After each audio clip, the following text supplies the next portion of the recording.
Hello and welcome to my YouTube channel. Regular viewers will know I review many photographic, audio and video related products. Today isn't a review per se, it's more of a long-term look at a camera I purchased a year ago. In fact, I've got two of them. The camera we're talking about is the Nikon Z6, and here we are. Great camera. When I first looked at it, yeah, it is the one with a battery in. When I first looked at the Z6, I wasn't terribly impressed with it, to be honest. There was a lot of hype about it, and when I picked it up in the camera shop on one of our demo days, yeah, I wasn't incredibly impressed with it, so I didn't buy it. But as time went by, about 4 or 5 months after its release date, I thought, well, I will go and get one, see what all the hype is about. And I tell you what, it's a great camera. It's awesome. And hence the reason I bought two of them. I should explain why I really like it. Then there's two fundamental reasons. One is video and one is photography. Now, today I'm actually filming the close-up. Normally I'd film the close-up shots with this particular kit. So it would be the Z6 with me Nikon 85mm G Master lens. And that's an old F-mount lens. Well, it's not old, but it's an F-mount lens fitted to the Z6 via the FTZ adapter. Works great for me. I get gorgeous bokeh, gorgeous focus. It's beautiful. I love it. And that's what I would normally use for doing the close-up shots. But today I'm using my old GH4 in manual focus, but I've set it up via the app. I've now got fitted to my, not fitted, I've got on my iPad Pro.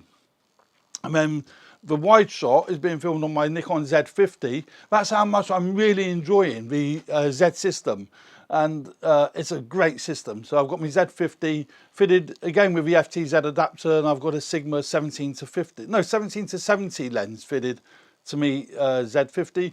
Over my shoulder here, I've got my Panasonic G9 getting some close-up shots, and then I've got my Canon M6 Mark II over here. So there we go. That's pretty much, and if all that comes together, that will be a miracle. We shall see when I edit it. I do shoot everything in 4K, but I edit in HD. But the file sizes, I mean, these 5 angles will take up so much space on the hard drive, but hey ho, who cares? So yeah, so that's the Z6. Now, one thing that I really loved about it, even when I first saw it, was the ergonomics. The handling is great. You could take this out all day long and not get any fatigue. And I have taken it out many times all day long and I had no fatigue whatsoever. Really enjoyable to hold. I love the grip. I did have a Sony A7 III, which is kind of its competitor because it's in a roughly a similar sort of price range. But the one thing I didn't like about the A7 III was its handling and the grip. I found me knuckles just got too close to the lens, and I was forever rubbing my rubbing my knuckles. Not very enjoyable. This is great with the adapter or without the adapter. So that was one reason that drew me to the Nikon Z6 was the handling. And the second reason, image quality. Now, it's a full frame sensor. It's a 24 megapixel full frame sensor. I believe they've put the same sensor in the new Nikon D780, even though that's a DSLR, I don't know for sure. I know that camera has taken a lot of specs from the Z6, certainly for video. But yeah, the image quality, be it video or be it stills, is great. And that was another reason why I purchased the Z6. I had played with it, I liked the images, I thought let's go and buy one. Then I bought a second one. And we'll go through some in a moment. Third reason, video features. Now, the video that comes off the Z6 is stunning. Absolutely stunning. Really, really pleased with it. I use my two Z6s for filming so much of the time. I'm not today simply because I'm using them for demonstration purposes here.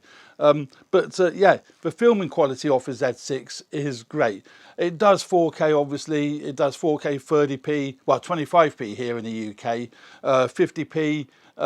It also does slow motion 120p in HD. And what I've done, I've set up a function button, not a function, a custom button menu on the dial here. It's got two of them, custom 1 and 2, 3 actually, sorry. it's got 3 custom settings on the dial here, and I've got custom setting number 2 set for slow motion. So all I've got to do, if I want to do slow motion, is turn the dial, set it to YouTube, make sure it's in video mode, and then everything is preset for filming slow motion. There's no fumbling around. It's really, really good. And I really do like that. I generally use manual for video, so I can set the shutter speed and aperture manually and leave it on auto ISO. So if the exposure needs to change, the ISO will handle that, the auto ISO will handle that. So that's basically, you know, the ergonomics of the camera is really, really good. And it's another thing that I really like. And I had a Fuji X-T3, great images, but I didn't find the autofocus great for video. It really annoyed me. But getting into video, you had to turn this little dial on the top here. It was really fiddly. On the Z6, one switch. Oh, there we go. Can we see that? Flick this switch, and you're in video. So you've got video or stills just by a flick of one switch. Isn't that absolutely fantastic? So it's really quick and easy to get out of taking stills. If you want to take some video, flick it over. And the other really nice thing with the Z6, the Z50 does a lot of it as well. You know, it's baby brother, well, the APS-C Z50. The function buttons, it's got 2 on the front here.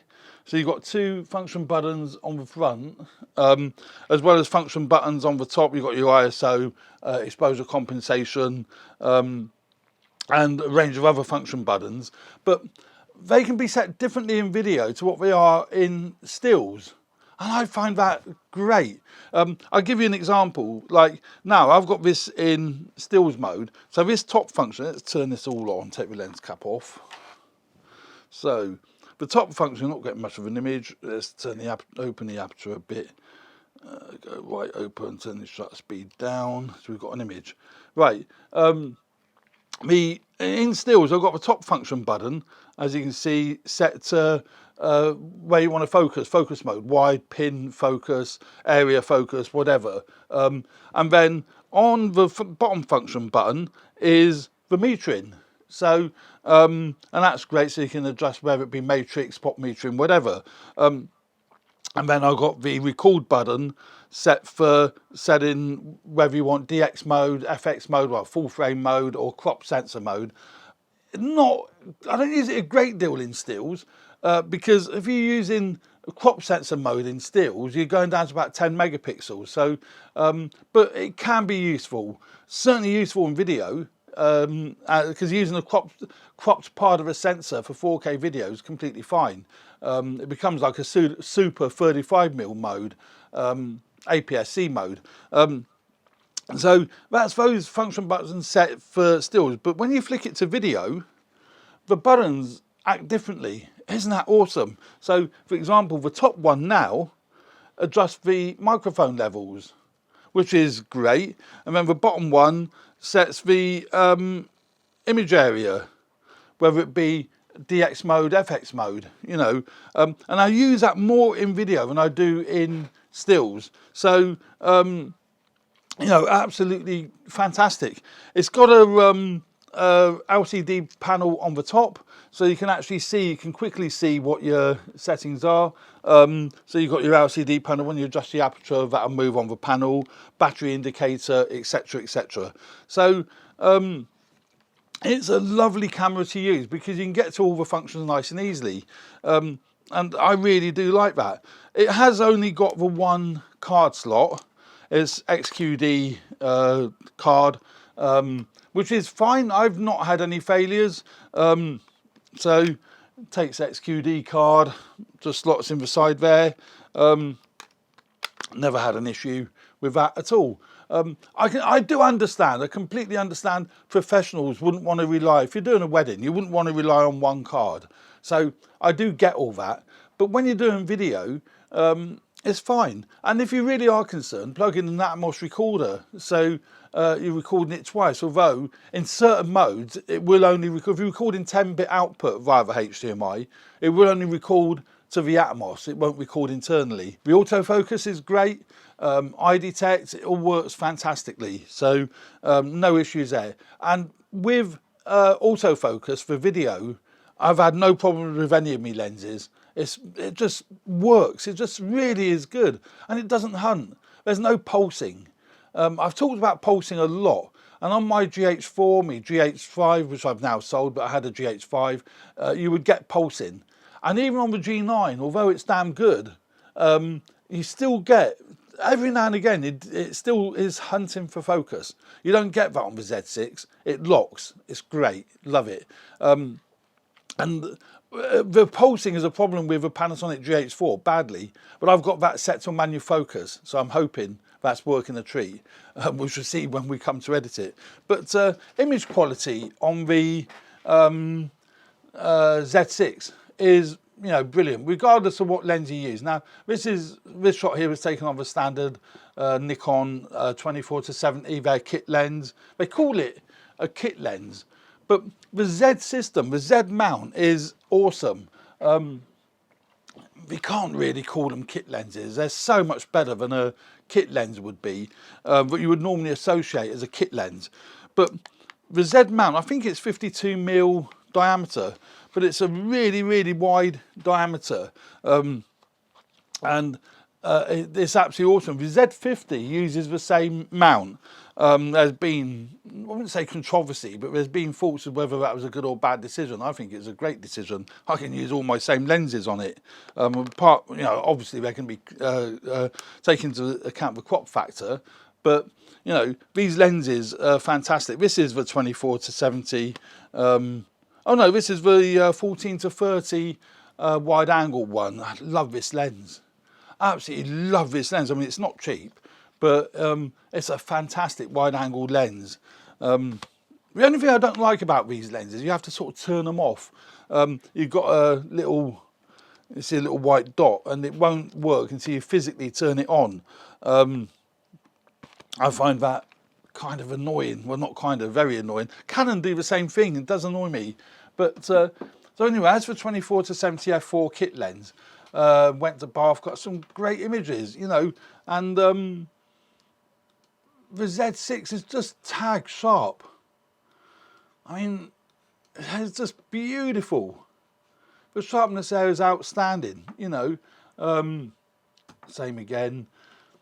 And you look at this, let that load. It's yeah, look at that. You know, lovely detail. And there's lovely detail in the shadows, in the highlights, and obviously being full frame, the ISO range is so good. It really doesn't matter that it's an f4 lens, because you can actually crank up the ISO without any issues with this camera. You really can. You know, gorgeous detail. What lens is that? Is that still a 24? Yeah, that's the 24-70 lens. You know, so much detail. You can just see the detail in the windows here. You know, it's that's out of focus, but I focused on the on this Roman, I don't know what it is, statue. Even in low light, it's great. I mean, that's ISO 1250, 1250, and handheld. And what shutter speed was that? 1/5 of a second, 1/8 of a second, 1/8 of a second, an 1/8 of a second handheld. You know, I think that's just phenomenal. It's not pin sharp, but you know, it ain't bad. I mean, that's not bad. Handheld at 1/8 of a second on a full frame body. You know, I'm quite chuffed with that. I haven't exactly got the steadiest of hands. That's not quite so good.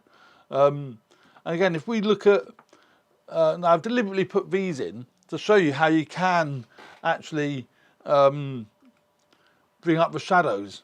because the dynamic range on the Z6 again is great. So so the shadows was already brought up a bit there, but you can take the shadows right up. I mean, look, it's brought out all the detail in the shadow area there. I can take the highlights down. If I increase the exposure a tad, well, I just, look at that. Excellent, isn't it? I mean, the picture isn't excellent. I mean, the composition and the actual image isn't excellent, but looking at what you can do with, that's how it was. That's what you can do with it, you know. I'm loving it. I mean, I doubt whether it'd do much with that, but let's see what we can do with that. Let's increase the exposure a wee bit. That blows out. That's how I bring that back. Take the shadows right up. Look at that.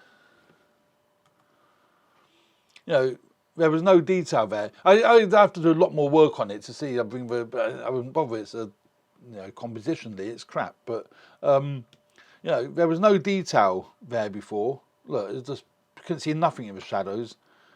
Couldn't see her at all, and he was in darkness. So you know, you see the point I'm getting at. I mean, look at that. That's 3200 ISO, 1/25 of a second. Again, it's excellent. You know,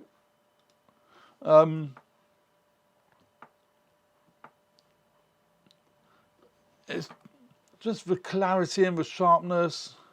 What lens is it? My computer does weird things. It is sharp, and you have to zoom in twice to get it to look sharp. Really weird. What lens is that? IS is still the 24-70, so it's IS is the 14-30.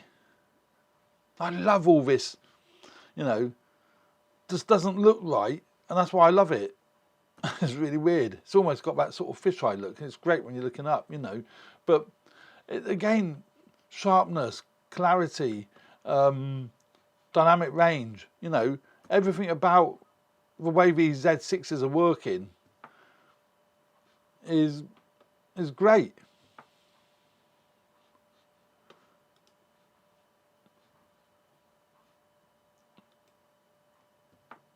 It's really good. HMS Victory.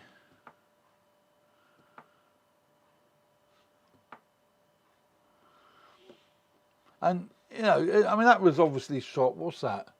1/10 of a second, handheld. Not the sharpest of pictures, but, you know, it works.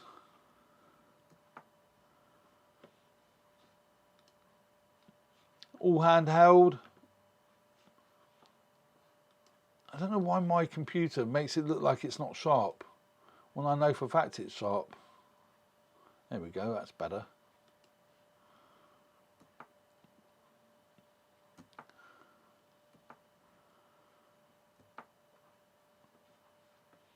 I'm actually going to be printing quite a few panoramic images. I've cropped, because it's a full frame sensor, 24 megapixel, I can crop quite tight. And I want to create some really nice panoramic images. I have done one. This was created from, you know, there we are. Oh, the lights. That was created from the Z6, and you know, frames are not that expensive. So I've got some paper which I'm using my Canon printer with over here to print some panoramas. I really like them.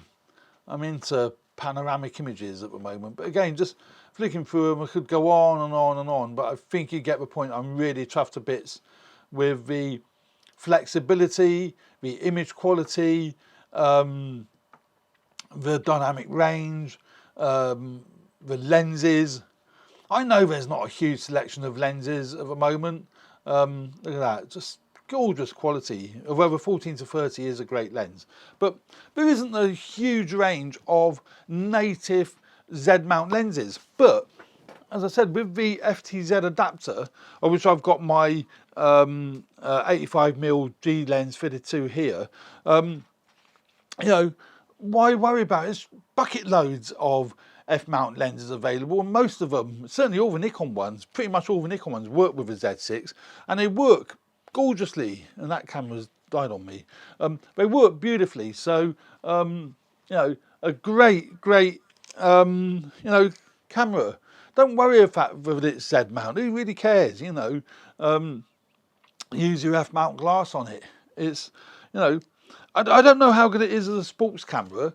I have heard criticisms that it's not really, you know, suitable for sports photography, but for what I do, which is video presentations of cameras, stuff like this, and I've done wildlife. I've been to Cups Wildlife Park, got some great wildlife pictures with it. Yeah, it's a great all-rounder.